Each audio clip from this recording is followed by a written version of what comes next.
All right, it is fall in mid-Michigan here, which means it's time to take boats and jet skis out of the water. And today I took the jet ski out. Sad day on the lake, but it's time to winterize the jet ski. The first step I do when I winterize is I actually I drive the jet ski around the lake a little bit. I put some fuel stabilizer in the fuel. I'm using rec fuel now, but I put some ethanol shield marine in there, and to get that going through the gas and going through the motor. Another reason I like to run the jet ski around the lake this time of year is to heat that oil up, because in most jet skis, I'm assuming all jet skis, you got to pump the oil out. There's no drain plug.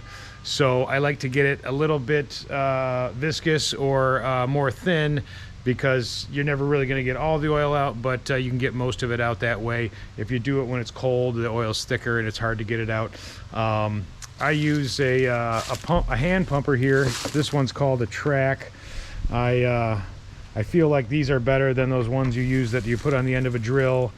That's what I like to use. Anyway, I'll put a link in the description for that.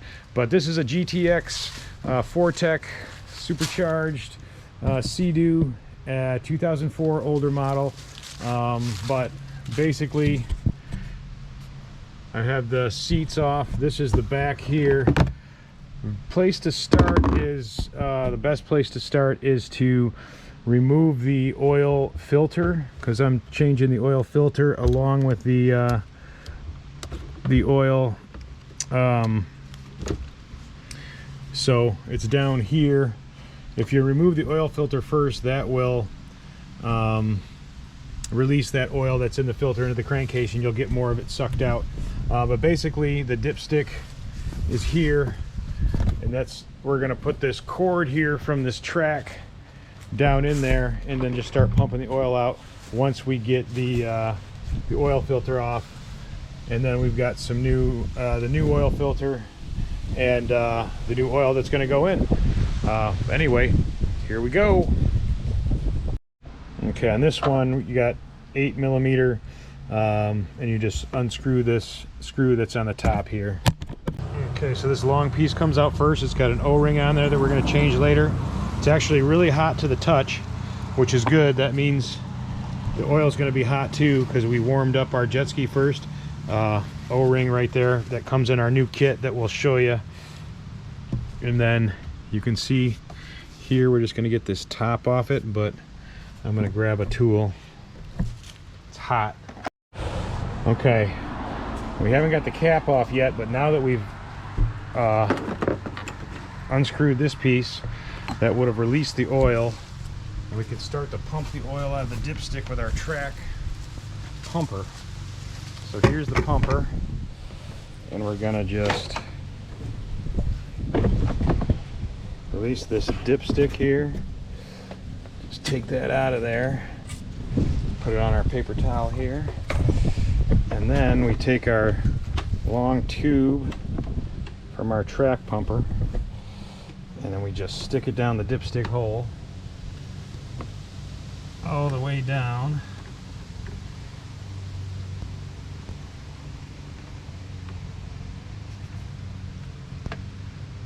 It stops, and then we just start pumping.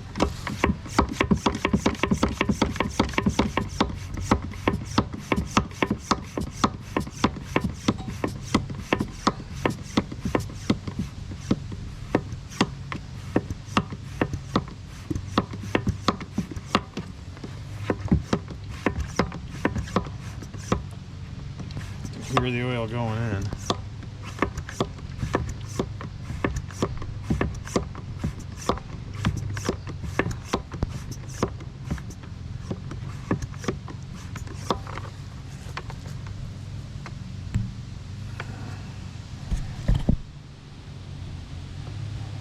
You can see it start to fill in there at the bottom. It's a slow process, but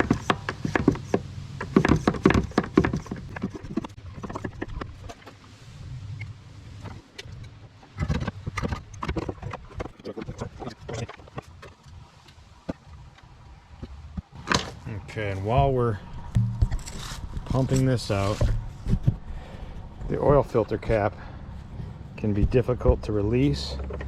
You gotta work it from all sides, so I work on that while I'm pumping it out. But got it loosened here. There we are. So O-ring number 2 fell off. This is O-ring number 3, so there was a thinner O-ring that fell off when I worked it out. We might find it, but also here's the oil filter. You can see, pretty dirty. There's the dirty oil filter. This is compared to the new one, and this is hot to the touch here too, which is, there's the new one. That's what the one looked like last year, so that's why you want to change this every year. That's just 1 year of use on the oil filter. I wonder if we can find that. Okay, here we are. You can see that O-ring that came off. When I took the cap off, this is that thin O-ring here. So this one, when I tried to pry this loose, it came off. See if I can show you this here. This one was around the edge here. That's where this one goes. And then this is the inner O-ring, a little bit less of a diameter. And then this O-ring piece here. So when you get your kit, I can link the kit too. It comes with the oil filter. I get this kit. It's made by Titan Performance Parts. That's all 3 of your O-rings, and then comes with your oil filter too. There's the Fortec oil filter part number there. You can read that. So that's the new oil filter, old oil filter. We still got the oil coming out here.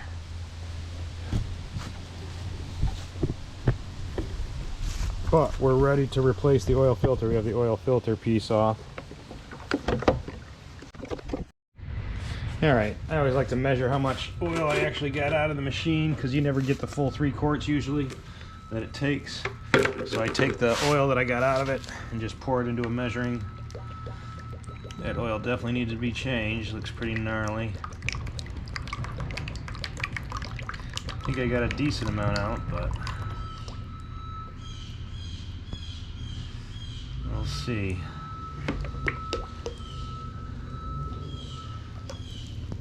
This way you know how much to put in, because you don't get it all out. If you put 3 quarts in, it could be overfilled.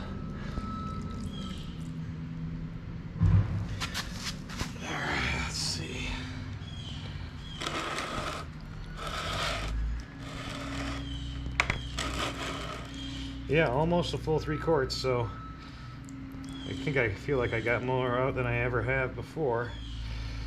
So it's just under 3 quarts. So I know I can pop 2 full quarts in there, and then on the third just kind of measure, see where we're at. Okay, and these are our new 3 gaskets that we're using for this 04 GTX Tec Supercharged, and this is our old O-ring here. I get it off this end here.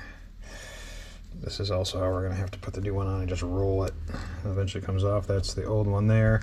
And this is the third one here that's old. Okay, so we want to grab our new ones. Okay.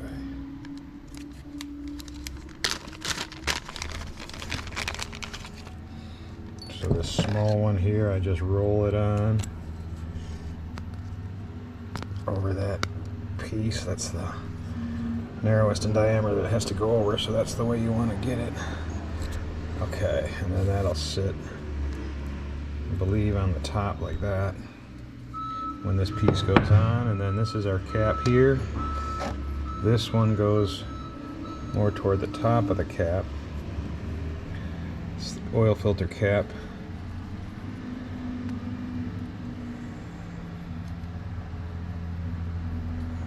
Get that on the edge there, all the way around. It's the one I broke taking it out. See, that's where that one goes, on the edge right here, all the way around. And then this one sits right here, more close to the bottom of it, like that. See that? Okay, and then this is our new filter here. We'll unwrap it. You want to be careful with this plastic and make sure you get it all out of there. You don't want any of it left to go in the machine. So we got all that out of there and we're ready to install. Okay, so again, this is our housing for the oil filter right there. So I'm just gonna pop this down in there. Should fit pretty flush. And this, the top cap here will fit right over it. I want to get that down pretty good. And then this screws down. And that top cap should tighten once we get this with the 9mm.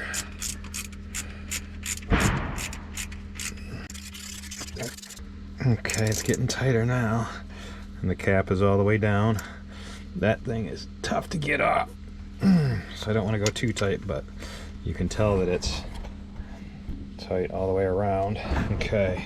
And then as far as the oil goes, I use this full synthetic because I like to take care of this machine. It's an older machine, so it's, you know, a little bit more expensive. I'll see if I can find a link for it online. I don't know if it costs that much online, but that's what I get at a local store, how much I pay, but I'll try and link that.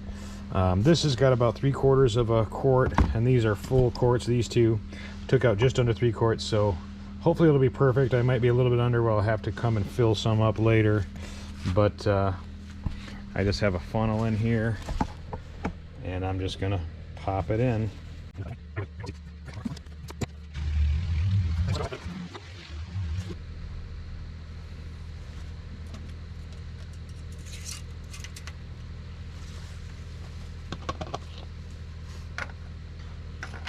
I'm going to let that settle and then we'll see. All right, next we want to flush out the cooling system. We're going to use RV antifreeze. I actually use this -75 stuff, and the reason I do that is because it's ethanol free. There are some RV antifreeze that have ethanol in it. The -50 stuff, that real pink stuff, has ethanol. I don't like to use that because it can eat away at your lines because it's got the alcohol in it. So what you want is this propylene. That's the stuff that's good to run through it. So I have 2 gallons in my bucket here. I got another gallon here. I've got my bilge pump. This little bilge pump I use, the electrical that runs the bilge pump hooks right up into the battery leads on the battery for the jet ski itself. So it's kind of like a fast thing here. What we want to do is have the jet ski running first. You don't want to put on your bilge pump with your RV antifreeze run through the system first because it can get stuck in there, clogged. You want to make sure that jet ski's running so that it'll pump everything through the system. With my particular bilge pump, I have to put some in this short hose here that goes into the pump, the green one. I got to put some fluid in, which I've already done some. So you only want to have the jet ski running for about 15 seconds or so before you pump the fluid through it, and then the pump will pump everything through this longer hose. This is about a 25-foot hose, the white one, into the back of the jet ski, and it should come out into the bucket there, or at least hopefully mostly into that bucket there. So that's how we're going to flush the system. So it's all kind of got to happen quick, and I'm going to see how quickly I can do it because I don't want to run this jet ski for too long without anything running through it. And then once all the RV antifreeze runs through it, I want to make sure that it all goes through the system before I shut her down, because you want it to start running, then pump the antifreeze, and then antifreeze through the system, and then stop running. So here we go.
smoke, but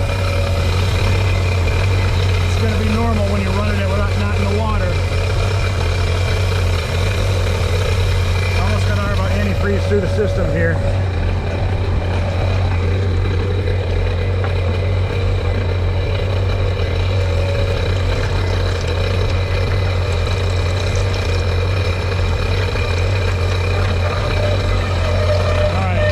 Shut this bilge pump down,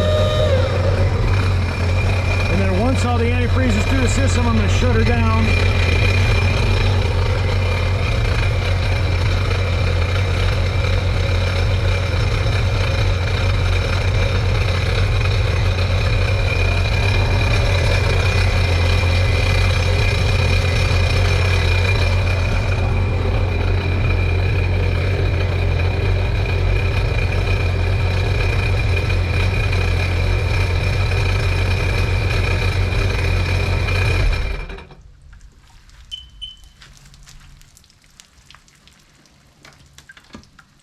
Okay, so now we've just pumped 3 gallons of our antifreeze through the system, and she should be good for winter on the cooling system.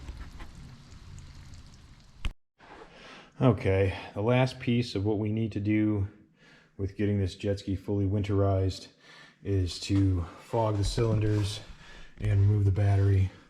It's the battery down there. They're located in different spots in a lot of jet skis. This one isn't terrible to get out. Some of them are. But here we have this a 3-cylinder. So you got 1 here, 2, and this is the 3rd one. But we're going to have to get rid of this piece in order to get in there. And then we're also going to have to remove this cover here too. So let's get into it.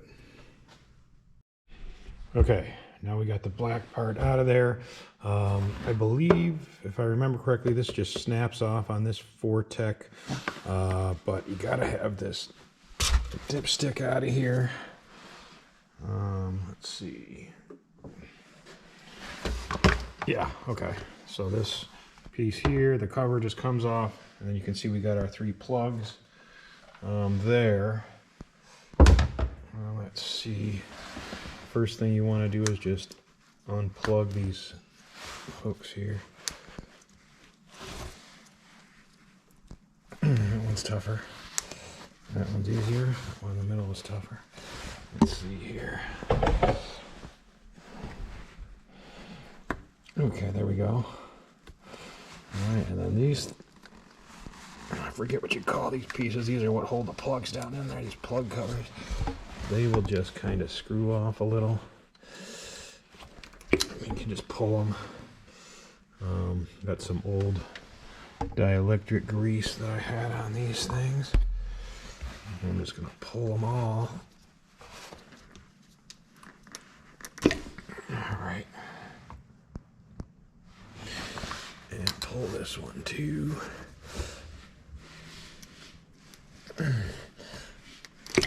Alright. And then you can see, maybe you can see that our 3 plugs are down there, so you're going to need an extension and 16 millimeter. Mine happens to be a 16 millimeter. Let's see, I don't have any good spot I can put the camera.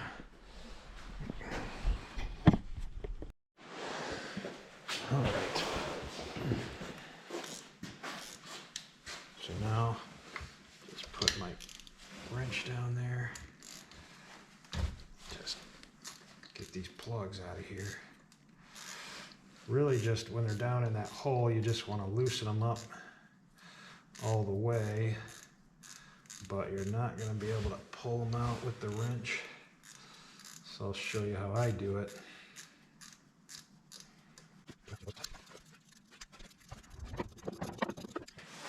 So then I'll take one of these covers here and just hook that onto it.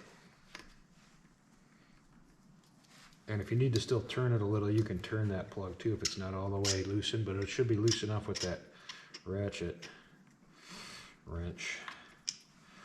Okay, and then you just pull them out with that thing. That plug, maybe I'll change next year. I do have a new set of plugs, but for right now I just want to get these cylinders taken care of. Well, do the same thing with this one, just turn it a little with this cover. And that plug should come out.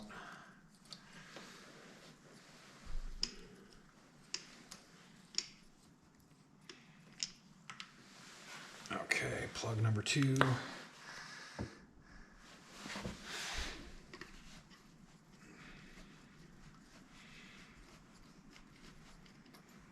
And plug number 3, there we are. Okay. Now I'm just using this stable fogging oil here, just right down into the cylinder.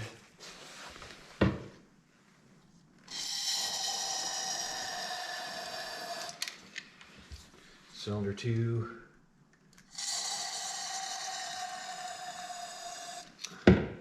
Cylinder 3.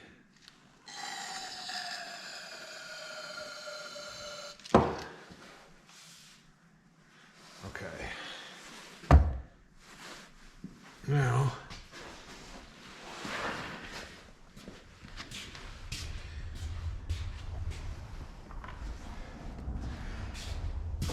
last thing I do is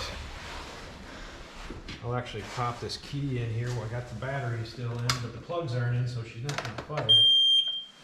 And I'll just hit the start.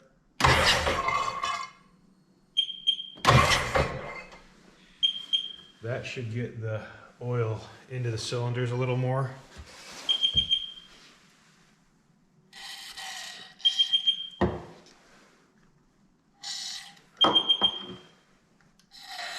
Worked into the cylinders like that.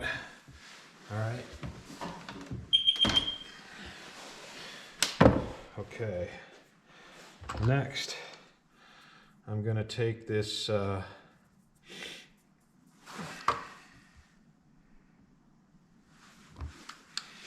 going to be using this CRC dielectric grease, and what I'll do with it is just kind of put a little bit on the end of the plug here. There we are. And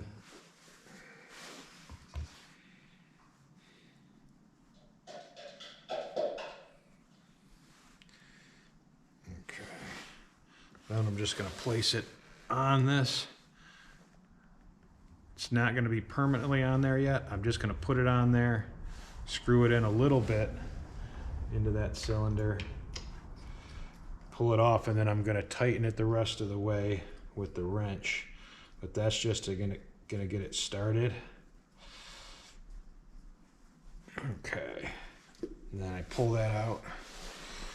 Take this next plug. You don't want to get any dielectric grease on the part that the spark is coming from on the other end, but just this end here where the connection is. I still have enough of that on my finger. I'll just plug that in there. All right, put this down the cylinder.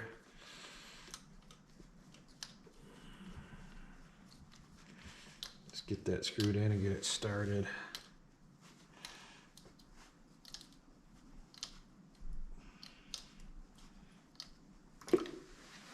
Okay, plug number 3 just on that end of the connection.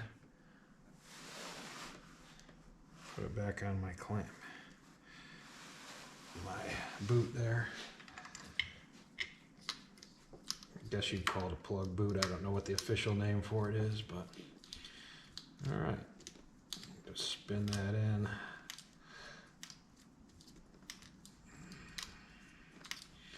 Get it started on that 3rd cylinder. Okay, now tighten them up the rest of the way now that they're started.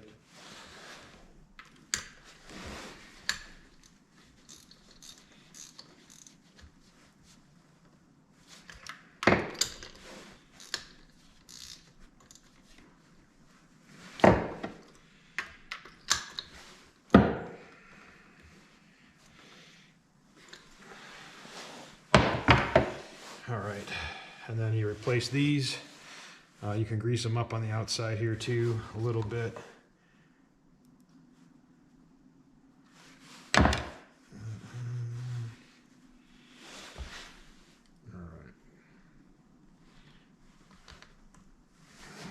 Okay, that's one.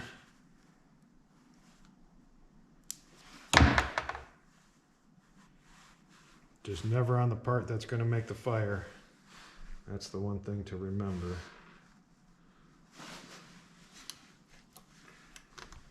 Two.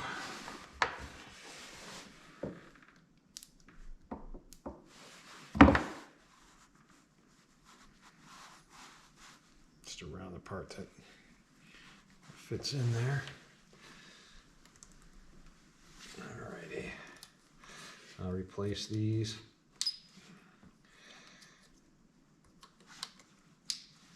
Okay.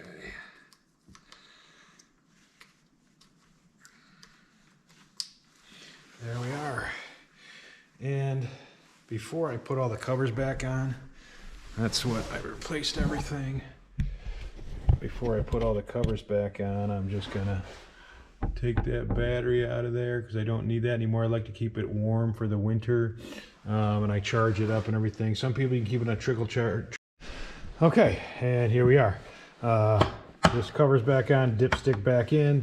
This cover's back on, got the coolant back where it should be, exhaust, and I have the battery removed. I'm just gonna be putting that battery, it's a non-insulated barn, and it gets pretty cold in here, so I like to take it and put it in an insulated garage and charge it up, keep it warmer for the winter, and then it tends to perform better. So this piece goes back here, and then just got to put the seat covers on, and that is it. The jet ski is fully winterized. Oh, and I put some fuel stabilizer in the fuel too. Didn't get that on camera, but that's another thing you want to do, is add some marine fuel stabilizer into your gas. And that is it.